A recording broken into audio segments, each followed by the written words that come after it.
Start.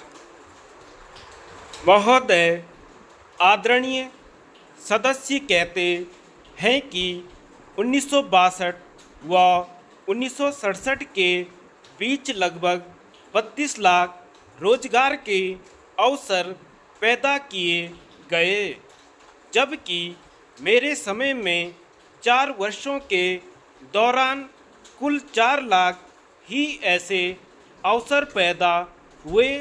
लेकिन हाल के वर्षों के सूखे और मंदी के बारे में उनकी जबान से एक शब्द भी नहीं निकला और हमने 1963 तथा 1965 के बीच रक्षा और विकास संबंधी जो अधिक प्रयास किए उनके बारे में भी वे मौन रहे।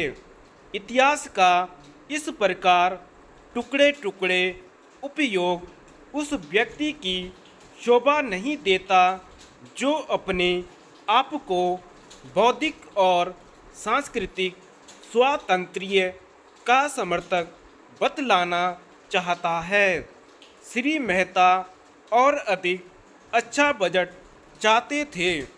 यद्यपि मैंने उनके कथन को बहुत गौर से सुना, लेकिन मुझे उनकी एक भी बात ऐसी नहीं मिली जिसमें बजट को बेहतर बनाया जा सकता है। उन्होंने कहा कि देहाती क्षेत्रों तथा ग्राम विकास कार्यों के लिए और ज़्यादा धनराशियाँ रखी जानी चाहिए थीं। केवल 25 करोड़ नहीं बल्कि 200 करोड़ या 300 करोड़ ग्राम विकास तथा अन्य सामाजिक कल्याण कार्यों के लिए होना चाहिए था। लेकिन उन्होंने यह नहीं बताया कि इन अतिरिक्त खर्चों का बंदोबस्त कैसे किया जाए। लगता है कि कोई वास्तविक आलोचना न कर सकने पर वह कुछ दुखी अनुभव कर रहे थे। शायद उनका अभिप्राय यह था कि मैं कोई ऐसा बजट रखती जिसे वह और अधिक अच्छी तरह अपनी आलोचना का लक्ष्य बना सकते। साथ ही उन्होंने यह अवश्य स्वीकार किया कि शायद मैंने प्रगति में 1 साल की तेजी ला दी है।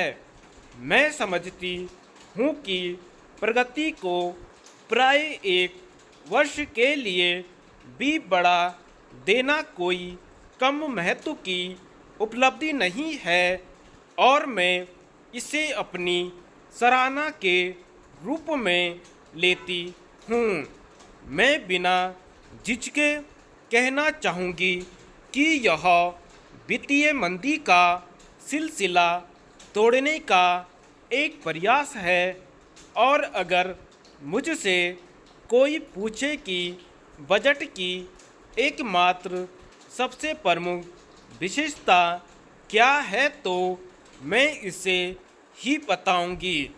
नए बजट में सार्वजनिक क्षेत्र को अर्थव्यवस्था का दिशा दर्शन करने के लिए मूल महत्व का काम फिर से प्राप्त हो गया है।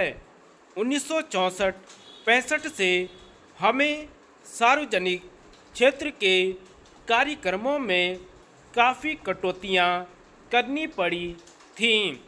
हमें शायद 1967-68 और 1968-69 की बढ़िया फसल का लाभ उठाते हुए अर्थव्यवस्था में निवेश की दर बढ़ानी चाहिए थी, जो आगे चलकर लाभ का प्रमुख कारण बनती।